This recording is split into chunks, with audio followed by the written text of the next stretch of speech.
اس video میں ہم آپ کو دکھا رہے ہیں ملتان کا تاریخی مقام خونی برج، جہاں 18ویں صدی میں سکندر اعظم نے جنگ لڑی، ایسی جنگ ہوئی، ایسی خون ریزی ہوئی کہ اس مقام کا نام بھی خونی برج پڑ گیا۔ اردو پوائنٹ کی ویڈیوز دیکھنے کے لیے ہمارا چینل سبسکرائب کیجیے اور بیل کے آئیکن پر کلک کیجیے تاکہ آپ ہماری تمام آنے والی ویڈیوز سے باخبر رہ سکیں۔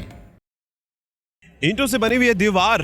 خونی دیواریں ہیں۔ جی ہاں، خونی برج میں اس لیے کہا جاتا ہے جب سکندر اعظم یہاں پر آیا تھا اور یہاں پر ایسی گھمسان کی لڑائی ہوئی کہ یہاں پر لاشوں کے انبار بن گئے، اور ان لاشوں کے انبار کی وجہ سے ایک برج بن گیا جسے خونی برج کہا گیا۔ اور مورخ یہ بھی بتاتا ہے کہ سکندر اعظم کو یہیں پر ایک زخم لگا تھا اور وہ زخم اس کے لیے جان لیوا ثابت ہوا تھا، اور یہ اس کی آخری جنگ تھی۔ موڑ خونی برج پر سیڑھیاں اتر کر آپ چوک خونی برج پر پہنچ سکتے ہیں۔ اس خونی برج کو آپ نام سے پہچان سکتے ہیں کہ 322 قبل از مسیح میں سکندر اعظم کی یونانی فوج نے اسی برج پر شہر کی فصیل کو توڑ کر ملتان پر قبضہ کیا تھا، اور جب 1849 میں انگریز فوج نے ملتان پر حملہ کیا تو اس کو بھی یہی طریقہ بھایا، اسی برج کی فصیل کو توڑا اور ملتان کو فتح کر لیا۔ یہ وہ جنگ تھی جس میں ملتان کے تمام رؤسا نے سنگھی قبضہ ختم کرنے کے لیے انگریزوں کا ساتھ دیا، اور جس کے بعد انگریزوں نے حق نمک کے طور پر ملتان کے تمام مخادیم، رؤسا اور نوابوں کو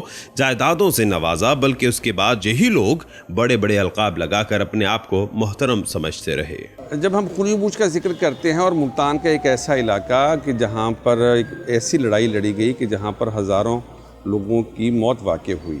اور موت اس طرح واقع ہوئی کہ سکندر اعظم تھا ایک طرف، اور سکندر اعظم کی وجہ سے جب وہ لڑائی شروع ہوئی ہے تو ہزاروں لوگوں کی وہاں موت ہوئی، اور وہ لوگوں کی باڈیوں کے برج بنتے گئے۔ یہی وجہ ہے کہ جہاں ملتان کے بے شمار علاقوں کے نام جنگوں کے نام پر ہیں، تو اس علاقے کو خونی برج اس لیے کہا جاتا ہے کہ یہاں پر خون کے برج بنتے گئے، اور آخر کار اس لڑائی کا جو اختتام ہوتا ہے وہ سکندر اعظم کے زخمی ہونے پر، اور وہ زخموں سے اتنا چور تھا کہ وہی زخم جو ہے اس کی موت کا سبب بنے۔ اب سوال یہ پیدا ہوتا ہے کہ آخر ایسی کون سی بات تھی کہ یہ لڑائی میں اتنی شدت آئی؟ جی یقیناً طور پر یہ ہے کہ ملتان پر ہر شخص حکمرانی کرنا چاہتا ہے کہ 5000 سال کی تاریخ کو جب ہم دیکھتے ہیں تو یہ شہر ہمیں زندہ و تابندہ ملتا ہے، اور اگر وہ ملتان کی حکمرانی مل جائے اس سے بڑھ کر اس کو اور کیا چاہیے تھا، لیکن سکندر اعظم یہاں پر فتح حاصل نہ کر سکا۔ یہ ہے کہ ملتان کے ایک علاقے کو آج بھی اس کے نام سے یاد کیا جاتا ہے، اور وہ علاقہ خونی برج ہے۔